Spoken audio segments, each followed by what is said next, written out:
British Finance Minister Jeremy Hunt is gearing up to share some big news about taxes. He's ruling out tax cuts that might make prices go up, especially when inflation is in the mix. Now, Jeremy's got this autumn statement lined up for Wednesday, hoping it'll perk up the British economy and give the Conservatives a boost before the upcoming elections.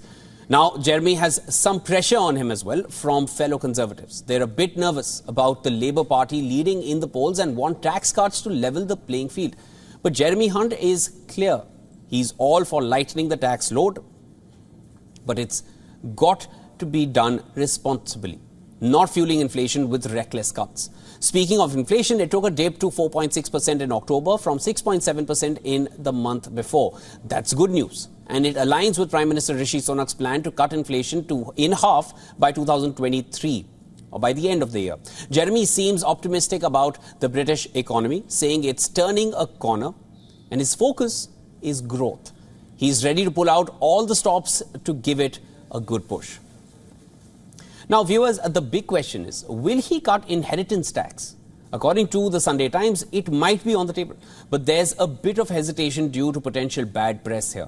Jeremy Hunt, however, says he's considering everything and will spill the beans in his upcoming statement.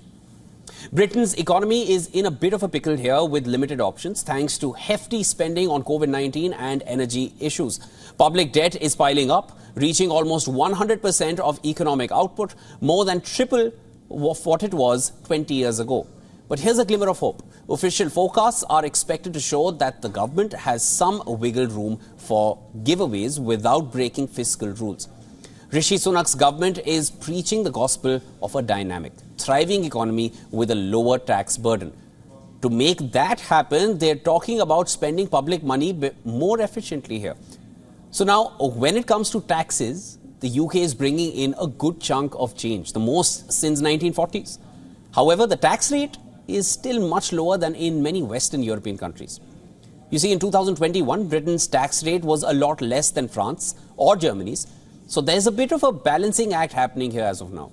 In a nutshell, Jeremy's playing the tax game very, very carefully, trying to boost the economy without causing a ruckus. And all of this is in the spotlight because, let's face it, taxes affect our wallets. And we're all curious about what's in store for Britain's taxpayers.